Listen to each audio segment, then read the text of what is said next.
আসসালামু আলাইকুম প্রিয় জাতীয় বিশ্ববিদ্যালয় ভর্তি পরীক্ষার্থীরা, যারা এই মুহূর্তে জাতীয় বিশ্ববিদ্যালয় ভর্তি পরীক্ষার জন্য প্রস্তুতি নিচ্ছ, যে সামনে জাতীয় বিশ্ববিদ্যালয় ভর্তি পরীক্ষা হলে আমরা সবার সাথে একই সাথে ভর্তি পরীক্ষাটা দিব। তো এই মুহূর্তে আমরা যে সময়টা পার করছি এই সময়টা খুবই গুরুত্বপূর্ণ, কারণ কি রেজাল্ট প্রকাশের পর তখন হয়তো বা তেমন একটা সময় নাও পেতে পারে। যদি খুব দ্রুত ডেট অ্যানাউন্সমেন্ট করে দেয় এবং পরীক্ষার তারিখ ঘোষণা করে দেয়, তখন আমরা তেমন একটা সময় পাবো না। মাত্র 310 টাকায় যারা এখনো আমাদের জাতীয় বিশ্ববিদ্যালয় ভর্তি পরীক্ষার প্রস্তুতি কোর্সে যুক্ত হওয়া খুবই দ্রুত করো, কারণ কি আমাদের কোর্সে যুক্ত হলে তুমি পেয়ে যাচ্ছ সকল সাবজেক্টের সকল গ্রুপের সাজেশন পিডিএফ আকারে, সেই সাথে প্রত্যেকটা সাবজেক্টের প্রত্যেকটা চ্যাপ্টারের চ্যাপ্টার ওয়াইজ এমসিকিউ পিডিএফ আকারে, বিগত 5 থেকে 6 বছরে জাতীয় বিশ্ববিদ্যালয় ভর্তি পরীক্ষার বিশাল এক প্রশ্ন ব্যাংক পিডিএফ আকারে, এছাড়া পড়াশোনা রুটিন, ভর্তি পরীক্ষার গাইডলাইন A to Z থাকছে আমাদের এই একটা মাত্র কোর্সে। এই জন্য যারা এখনো আমাদের কোর্সে যুক্ত হও নাই, স্ক্রিনে যে নাম্বারটা দেখতে পাচ্ছ এই নাম্বারে 310 টাকা কোর্স ফি পাঠিয়ে এই নাম্বারেই হোয়াটসঅ্যাপে আমাকে জানাবে বা কোর্স ফি পাঠিয়েছি, সাথে সাথে তোমাকে গ্রুপে যুক্ত করে নিব। তখন থেকে তোমার ভর্তি পরীক্ষার প্রস্তুতি শুরু হয়ে যাবে। যেহেতু সময়টা তখন পাবো না, এখন যে সময়টা পাচ্ছি এই সময় আমাকে নিজেকে এমনভাবে রেডি করতে হবে যেন আমি একটা ভালো মানের কলেজ বা আমার পছন্দ মতো একটা কলেজে আমি আমার অনার্সটা কমপ্লিট করতে পারি। আজকে আমরা ভর্তি পরীক্ষার সাজেশন নিয়ে কথা বলবো, যে আমাকে ভর্তি পরীক্ষার জন্য কিভাবে প্রিপারেশন নিতে হবে, কেমন করে প্রিপারেশন নিতে হবে যাতে আমি ভর্তি পরীক্ষায় ভালো একটা রেজাল্ট করতে পারি। প্রথমত আমি যদি আবশ্যিক সাবজেক্টগুলো নিয়ে কথা বলি, বাংলা, ইংরেজি, সাধারণ জ্ঞান। বাংলা বলতে শুধুমাত্র আমরা বাংলা প্রথমকে বুঝবো না, বাংলা প্রথম দ্বিতীয় দুইটাই হতে পারে, অর্থাৎ বাংলা দ্বিতীয় থেকেও আসতে পারে, প্রথম থেকেও আসতে পারে। ইংরেজি মানে শুধুমাত্র ইংরেজি প্রথম বা দ্বিতীয় না, দুইটাই একত্রিত করে। আবার সাধারণ জ্ঞান, সাধারণ জ্ঞানের কোনো সাবজেক্ট কিন্তু আমাদের ছিল না, তবে সাধারণ জ্ঞানে একটু শিক্ষার্থীরা কেয়ারফুল হলে সাধারণ জ্ঞানের 20-এর ভিতর 20 নাম্বারই তোলা যায়। আবশ্যিকের এই 60 নাম্বার যদি তুমি নিশ্চিত করতে পারো, সেক্ষেত্রে গ্রুপ ভিত্তিক সাবজেক্টে কিছু নাম্বার পেলে মোটামুটি তুমি 50% নাম্বার প্লাস, মানে 50% প্লাস নাম্বার ভর্তি পরীক্ষা একদম ইজিলি তুলতে পারবে। আর যাদের টার্গেট যে আমি বাংলাদেশের টপ র্যাঙ্কিং কলেজগুলোতে পড়াশোনা করতে চাই, তারা তো অবশ্যই 80 থেকে 90% নাম্বার তুলতে পারবে। জাতীয় বিশ্ববিদ্যালয়ে ভর্তি পরীক্ষার প্রশ্ন তেমন একটা কঠিন হয় না, শিক্ষার্থীরা একটু কেয়ারফুলি প্রিপারেশন নিলে ভর্তি পরীক্ষায় ভালো নাম্বার পেয়ে উত্তীর্ণ হওয়া যায়। প্রথমত বাংলা প্রথম পত্রের জন্য প্রত্যেকটা চ্যাপ্টার, অর্থাৎ তোমার এইচএসসি বই বা এইচএসসি সিলেবাসই হচ্ছে জাতীয় বিশ্ববিদ্যালয়ে ভর্তি পরীক্ষার সিলেবাস। আলাদা করে সিলেবাসের কোনো প্রয়োজন নেই, ওইটা যা পড়েছো এখানেও সেম সিলেবাসে ভর্তি পরীক্ষায় অংশগ্রহণ করতে হবে। জাতীয় বিশ্ববিদ্যালয়ে ভর্তি পরীক্ষার জন্য বাংলা প্রথম পত্র বইটা যখন তুমি কমপ্লিট করবে, তখন অবশ্যই এইচএসসি পর্যায়ে যেভাবে পড়েছো, যে প্রত্যেকটা চ্যাপ্টারের সুন্দর করে চ্যাপ্টারের নাম, সেই চ্যাপ্টারের লেখকের কি নাম সেটা আগে কমপ্লিট করবে। দেন সেটার লেখক পরিচিতি, তারপরে আমাদের যে মূল চ্যাপ্টার আছে সেটা সুন্দর করে রিডিং পড়বো, বারবার করে রিভিশন দিব।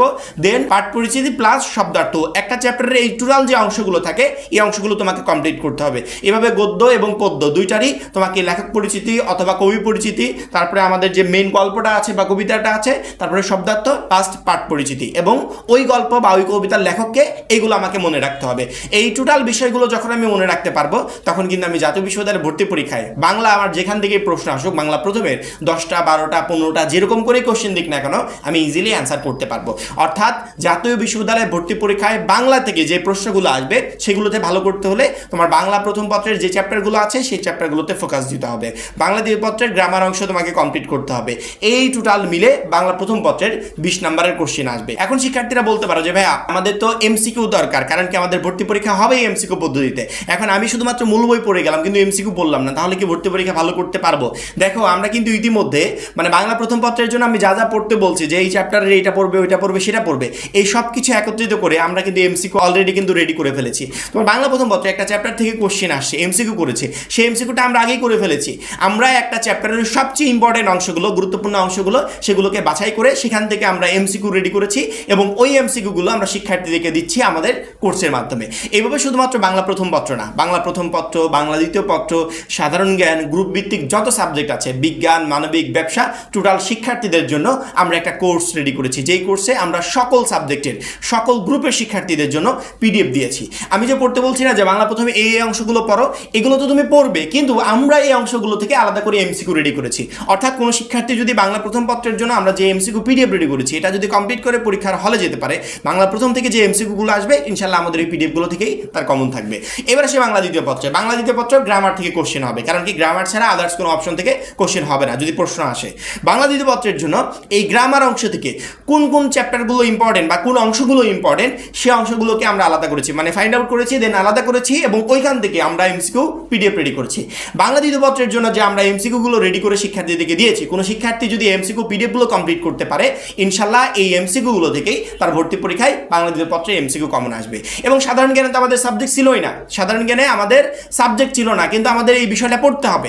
কিন্তু একটা শিক্ষার্থী চাইলে সাধারণ জ্ঞানে সহজে ভালো করতে পারে। যেমন ধরো বাংলাদেশ রিলেটেড সমসাময়িক যে ঘটনাগুলো ঘটছে বা সমসাময়িক বিষয়গুলো, যেমন প্রধানমন্ত্রী, নতুন একটা সরকার, নতুন সরকারের অধীনস্থ আমরা পরীক্ষাগুলো দিচ্ছি, জাতীয় বিশ্ববিদ্যালয়ের রিলেটেড কোশ্চেন আসতে পারে, প্রধানমন্ত্রী রিলেটেড আসতে পারে, বর্তমান শিক্ষামন্ত্রী রিলেটেড আসতে পারে, ইউনিয়ন সরকার রিলেটেড আসতে পারে, অর্থাৎ সমসাময়িক যে বিষয়গুলো এই বিষয়গুলো নিয়ে আসতে পারে। নতুন যে নির্বাচন হয়েছে এই নির্বাচন রিলেটেড আসতে পারে, যেমন আগের বছর আসছিল এবং আমি এই কোশ্চেনটা শিক্ষার্থীদেরকে বারবার করে বলেছিলাম যে এই প্রশ্নটা কিন্তু আসবেই। পরবর্তীতে সেই কোশ্চেনটাই আসছিল যে তারেক রহমান বাংলাদেশের কততম প্রধানমন্ত্রী, সেটা হচ্ছে 13তম প্রধানমন্ত্রী।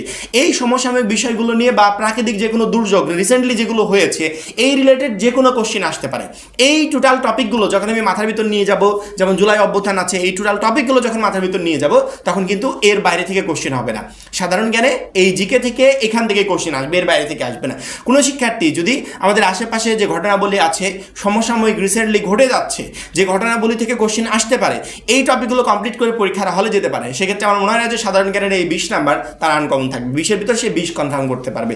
এখন তুমি কি পড়বে কি পড়বে না এই বিষয়গুলো যদি তুমি বুঝতে না পারো, তাহলে তুমি আমাদের যে পিডিএফ কোর্সে আমরা সাধারণ জ্ঞানের জন্য যে এমসিকিউগুলো রেডি করে দিয়েছি সেই এমসিকিউগুলো কমপ্লিট করো। কারণ কি আমরা সমসাময়িক সকল টপিকে এমসিকিউ রেডি করে সাধারণ জ্ঞানের জন্য টোটাল এমসিকিউ একটা পিডিএফ দিয়ে দিয়েছি, যে শিক্ষার্থীরা এগুলো কমপ্লিট করবে, এখান থেকে সেই সাধারণ জ্ঞানের সকল এমসিকিউ কমন পাবে। এভাবে আমাদের আবশ্যিক শেষ। ইংরেজির জন্য আমরা সাজেশন দিয়েছি যে তোমাকে কি কি পড়তে হবে, কোন টপিকগুলো কমপ্লিট করতে হবে, সেই টপিকগুলো তুমি জাস্ট কমপ্লিট করে যাবে ইংরেজি, ওইখান থেকে তুমি এমসিকিউ পরীক্ষার হলে কমন পেয়ে যাবে। এবার আসি আমরা গ্রুপ ভিত্তিক সাবজেক্ট, বিজ্ঞান, মানবিক, ব্যবসা, তাদের যে গ্রুপ ভিত্তিক সাবজেক্ট আছে এই গ্রুপ ভিত্তিক সাবজেক্ট থেকে টোটাল 40 মার্ক থাকবে। গ্রুপ ভিত্তিকের প্রত্যেকটা সাবজেক্ট, তোমার কোন সাবজেক্ট প্রয়োজন, প্রত্যেকটা সাবজেক্ট যেই সাবজেক্ট থেকে জাতীয় বিশ্ববিদ্যালয়ের ভর্তি পরীক্ষায় কোশ্চেন হতে পারে সেরকম প্রত্যেকটা সাবজেক্টের আমরা আলাদা করে পিডিএফ রেডি করেছি। তুমি সকল সাবজেক্টের সকল চ্যাপ্টারের গ্রুপ ভিত্তিক সেখানে পিডিএফ পাবে, তোমাদের যে চ্যাপ্টারগুলো থেকে কোশ্চেন আসবে ভর্তি পরীক্ষায় সেই পিডিএফে থাকা এমসিকিউগুলো কমপ্লিট করে গেলে গ্রুপ ভিত্তিক যে 40 মার্ক আছে 40-এর 40ই ইনশাআল্লাহ তুমি পরীক্ষার হলে কনফার্ম করতে পারবে। অর্থাৎ তোমার গ্রুপ ভিত্তিক সাবজেক্ট বা আবশ্যিক সাবজেক্ট এগুলো নিয়ে টেনশন করতে হবে না। আমাকে যদি বলা যায় ভাই আমার জন্য বেস্ট সাজেশন কি, আমি প্রথমত বলবো তোমার এইচএসসি পর্যায়ের বইগুলো কমপ্লিট করো।